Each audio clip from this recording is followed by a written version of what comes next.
Para hablar de crisis del sistema carcelario tenemos que hablar de hacinamiento. Y cuando hablamos de hacinamiento miramos las estadísticas presentadas por el señor ministro de Justicia. Ese hacinamiento donde un país que prefiere y que ve en la justicia sinónimo de cárcel, un hacinamiento donde los subrogados penales son poco o nada utilizados por los jueces de conocimiento. Entre otras cosas, no es que el Congreso no haya legislado. El Congreso ha hecho leyes para evitar ese hacinamiento. Pero las estadísticas no mienten. Se pasó de un 65% de hacinamiento dentro de las cárceles intramural para pasar a un hacinamiento en las estaciones de policía y en los albergues transitorios. El hacinamiento, lo que ha sucedido es una traslocación. Y con los últimos decretos del anterior gobierno, bajó ese número de hacinamiento y se fue a la detención domiciliaria. Pero hay que tener muy claro de que las otras medidas son poco o nada utilizadas. La medida del brazalete electrónico no es justo que solo tenga un 2.5% por escasez de presupuesto. Pero hoy hay que decirlo así de claro a qué nos conlleva el hacinamiento. El hacinamiento nos conlleva a un estado de alteración de los derechos fundamentales en un Estado social de derecho de la Constitución del 91, donde los reos penados colombianos son tratados como animales.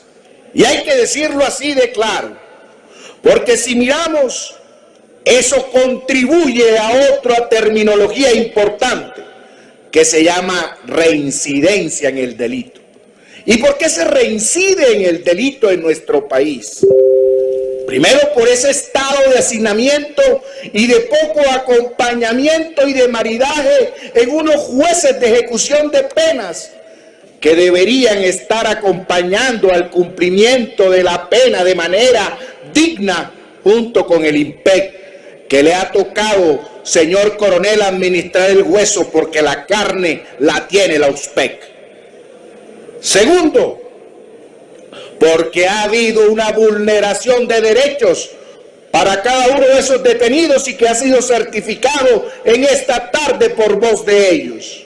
No se le ha dado el derecho a la alimentación digna porque la Contraloría encontró hallazgos por 18.000 millones de pesos. Este USPEC está sobrando.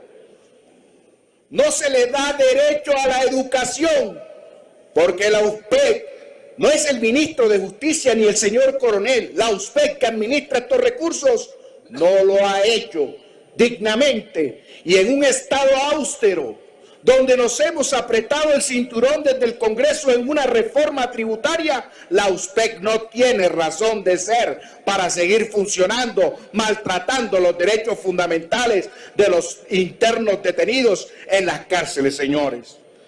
Pero también nos toca tocar un tema importante, la resocialización, señor ministro de Justicia. Hay que modificar la ley 599 del 2000. La resocialización es un aspecto fundamental.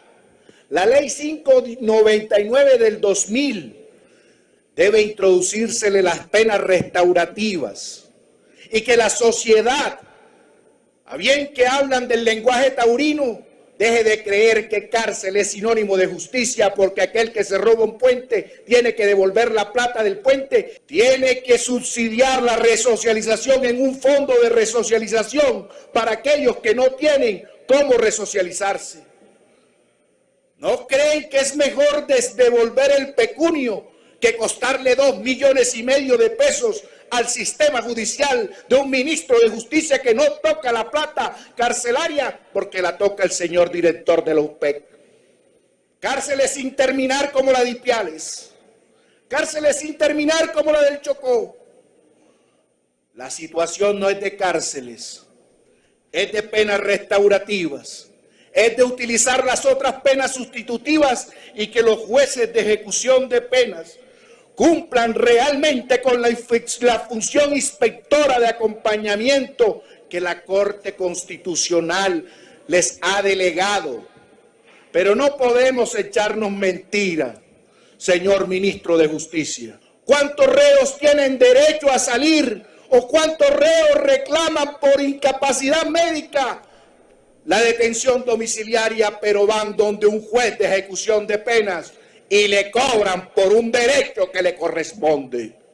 ¿Quién nos responde a nosotros por ese hacinamiento judicial donde las historias de los reos en nuestro país deben estar digitalizadas?